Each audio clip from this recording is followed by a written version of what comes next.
অনলাইনের জগতে যে যাই বলুক না কেন, যে কোয়ালিটিফুল ভিডিও দাও, এটা দাও সেটা দাও, ফেসবুকে যে যাই বলুক না কেন, এগুলো মানুষ বলে, ফেসবুকের নিয়ম হোক রুলস হোক, যে যাই বলুক না কেন, আমি আমার অভিজ্ঞতা থেকে বলছি, যে যাই বলুক সেটা আমি কিছু বলছি না। কিন্তু দেখেন ফেসবুকে প্রচুর ভিডিও দেখছি, মিলিয়ন মিলিয়ন ভিউজ হচ্ছে। আসলে এখানে কোনো ভিডিওতে কিছু শেখা নাই, শেখারও নাই, ভিডিও দেখে কিছু বোঝারও নাই। যেমন কাপল ব্লগ, আমি কিন্তু আসলে নাম বলছি এই কারণে যাতে আপনারা বুঝতে পারবেন। মিলিয়ন মিলিয়ন ভিউ, আমি কয়েকটা ভিডিও দেখছি 20 মিলিয়ন 30 মিলিয়ন ভিউজ। সেই ভিডিওতে কিছু শেখার নাই, কিছু দেখার নাই, কিছু বোঝারও নাই সেই সব ভিডিও দেখে। তো যাই হোক, ওর বিষয় না। কিন্তু আমি যে ভিডিওগুলো দেখছি, ভিডিওগুলোতে মিলিয়ন মিলিয়ন ভিউজ কেন আসে, আমি একটা জিনিসই বুঝলাম। দেখেন ফেসবুক যখন আপনার ভিডিওগুলা মানুষের সামনে পৌঁছে দেবে এবং মানুষ যখন আপনার ভিডিওগুলো দেখবে, তখন কিন্তু আপনার ভিউজ আসবে। এখন এখানে কোয়ালিটি নাই, এমন এমন ভিডিও আছে শেখার কিছু নাই। ভিডিও পরিষ্কার আছে, দেখার মতো ক্লিয়ার আছে, কিন্তু ভিডিওতে বোঝার মতো শেখার মতো কিছু নাই।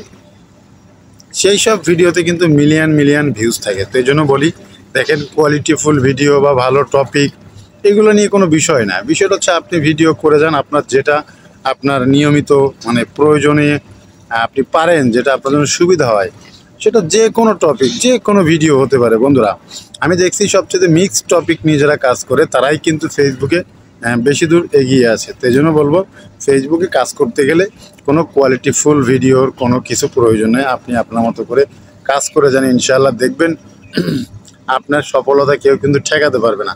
তো যাই হোক, সব মিলিয়ে কিন্তু আপনাকে বলবো, আপনি কাজ করে যান, কাজ করতেই থাকবেন, কাজ করতেই থাকবেন। কাজ করা ছাড়া কিন্তু আপনার কোনো গতি নেই। হ্যাঁ, এখানে আপনার একটাই বলছে, আপনি ভিডিও দিয়ে যান, কোয়ালিটিফুল যে যাই বলুক না কেন। আমি দেখছি million million views, 20 million 30 million views. ভিডিওতে দেখার মতো শেখার মতো কোনো কিছুই কিন্তু নাই। আমি বলেছি সেটাই। তো আপনারা আপনাদের মতো কাজ করে যান। এখন দেখুন কোন ভিডিওতে ভিউজ কখন বেশি হবে, এটা কিন্তু ফেসবুক মামা ছাড়া কেউই বলতে পারে না। ফেসবুক আপনার যে ভিডিওগুলো ভালো লাগবে সেই ভিডিওগুলো কিন্তু আপনার ফর ইউতে দিবে, এবং যে ভিডিওটা মানুষের কাছে ভালো লাগবে সেই ভিডিও কিন্তু ফেসবুক আরও বেশি ভিউজ এনে দেবে। তো এই জন্য আপনাকে আমি দুইটা জিনিস বললাম, ফেসবুকের নজরে পড়তে হবে। প্রথম হচ্ছে মেন হচ্ছে আপনার ফেসবুকের নজরে পড়তে হবে। দ্বিতীয় হচ্ছে কি, মানুষ আপনার ভিডিও দেখতে হবে। মানুষ যে ভিডিওগুলো দেখে সেই ভিডিও নিয়ে আপনি কাজ করতে পারেন, সেটা আপনার পছন্দ হয়। দেখবেন মানুষ কোন ভিডিওগুলো দেখছে, যে ভিডিওগুলো দেখছে সে ধরনের ভিডিও তৈরি করবেন। সে ধরনের ভিডিও তৈরি করে কিন্তু আপনি ফেসবুক থেকে সফলতা আনতে পারবেন। এখন বলতে পারেন যে ভাই আপনি কেন করেন না, দেখেন আমি যে টপিকটা বেছে নিয়েছি, যেটা আমার কাছে সুবিধা মনে হয়, আমি কিন্তু সবসময় সেইটা করি। তো এই জন্য বলি, আপনারাও আমার মতো করে যেটা সুবিধা হয়, যেটা আপনারা ভালো পারবেন, সেই টপিক নিয়েই কিন্তু ভিডিওগুলো তৈরি করবেন, এবং ভিডিওর ব্যাকগ্রাউন্ডটা ভালো রাখবেন, সব কিছু একটু ভালো রাখবেন। রৌদ্রের আলো তোলে আরও ভালো হয়। নাটক থিয়েটার মুভিগুলো দেখেন তারা করে, কিন্তু সব সিন সিনারিগুলো বাইরেরই থাকে। তো ঘরের ভিতরে করলে যে ভিউজ হবে না তাও কিন্তু নয়, সব জায়গায় কিন্তু ভিউজ হবে।